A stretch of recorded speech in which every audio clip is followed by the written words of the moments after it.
Everyone knows about Rolex, but not everyone can afford it. Rolex is one of the world's most expensive brands, worth about $8 billion. From an orphan boy with dreams, the history of the luxury watch started from humble beginnings until it became the first modern wristwatch, changing the whole watchmaking industry and the world. Welcome to Lux Life. And when it comes to luxury and lifestyle, we've got you covered. Today, we're going to talk about the founder of Rolex, Hans Wilsdorf, and his journey to building the most famous name in the watchmaking industry. But before we begin, don't forget to hit that like button and subscribe to our channel. Feel free to click that notification bell to receive updates and be the first to check out our latest videos. Now let's begin.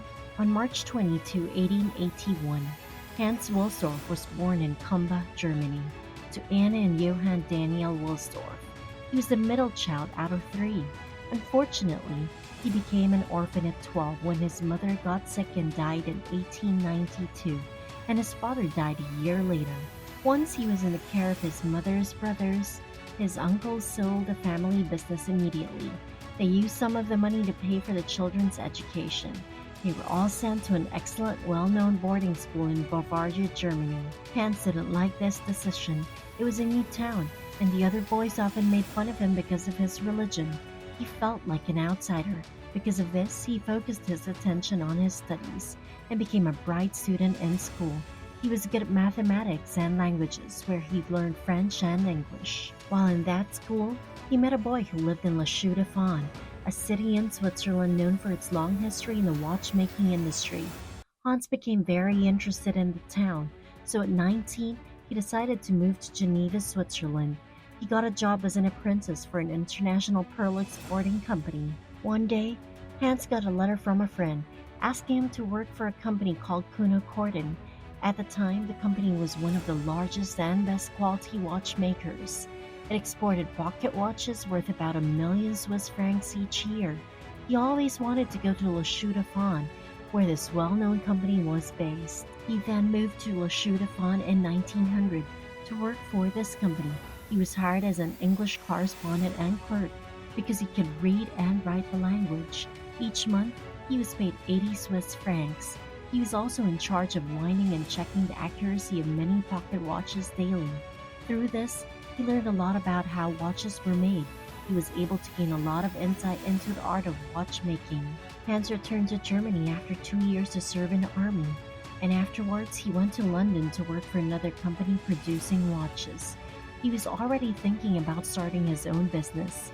This was also the year he met his future wife, Florence Frances May Cotty, whom he married shortly after. His brother-in-law knew Hans' passion for watches.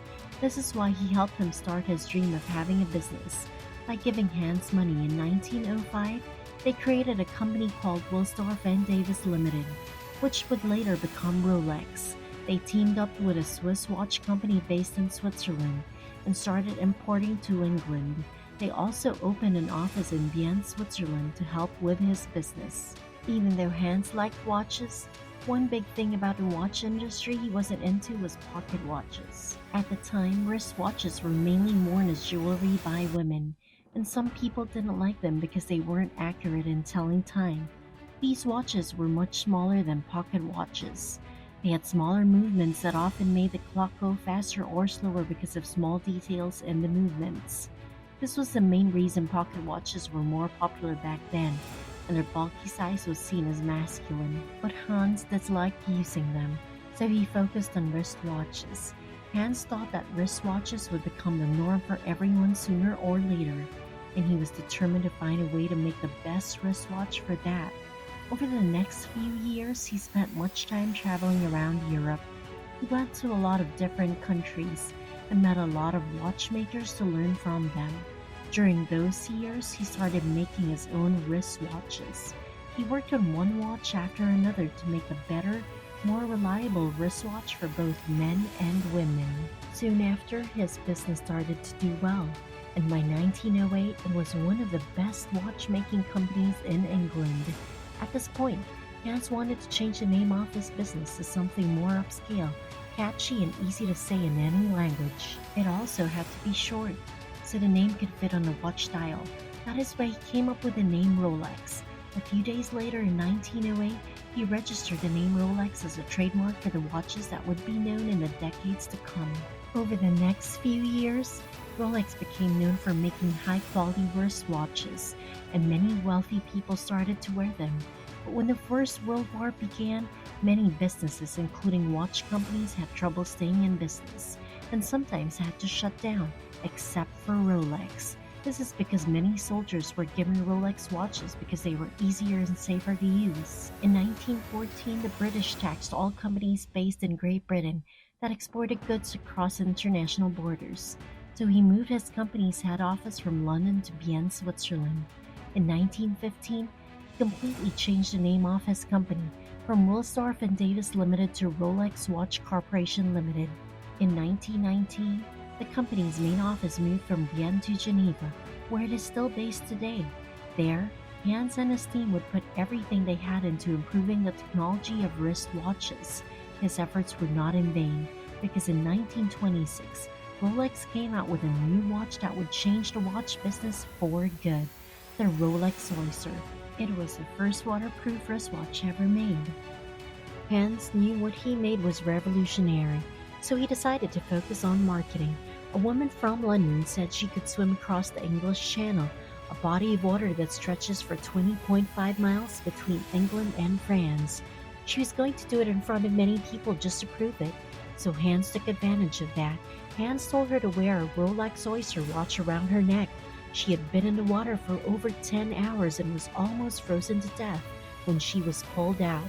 She had made it about 4/5 of the way across the channel. The woman's plan didn't go perfectly, but the Rolex Oyster's marketing succeeded. Hans then put his Rolex Oysters in fish bowls with real fish in them and put them on display at every Rolex dealer. In 1928, he even worked with Evelyn Lane, a famous British model, to promote his watches. There were even pictures of her wearing her wristwatch inside a fishbowl. As soon as World War II was over, Rolex started to take off. Its success was helped by his new model, the Rolex Day Just, which came out in 1945. It was the first waterproof self-winding wristwatch with the date and the month printed on the dial. This was followed by another revolutionary model almost 10 years later, the Rolex Day Date. This was the first waterproof and self-winding wristwatch to show the date, the month, and the day of the week. The company kept making new models that were more unique and innovative in the following years. Before Hans passed away, he gave 100% of Rolex to the Wilsdorf Foundation, which still owns and runs the company today. Since Rolex is basically a charity, it will never go public or be sold. In 1960, Hans Wilsdorf passed away. After he died, Rolex grew even more. The company's marketing was more about how their watches were exclusively for people in high society. This worked, making the watch a known luxury brand highly sought by rich people. From an orphan to a successful creator and businessman, Hans Wilsdorf completely changed the watchmaking industry with Rolex. His love for technical innovations and design is what made him truly successful. As the brand continues to be on top of its game, it will continue to be patronized. It will be known not just as an innovation, but as a status symbol. If you enjoyed this video, make sure to hit the thumbs up button, click subscribe, and hit the notification bell to receive updates on our latest videos.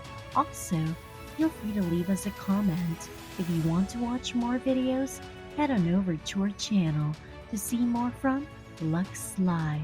See you!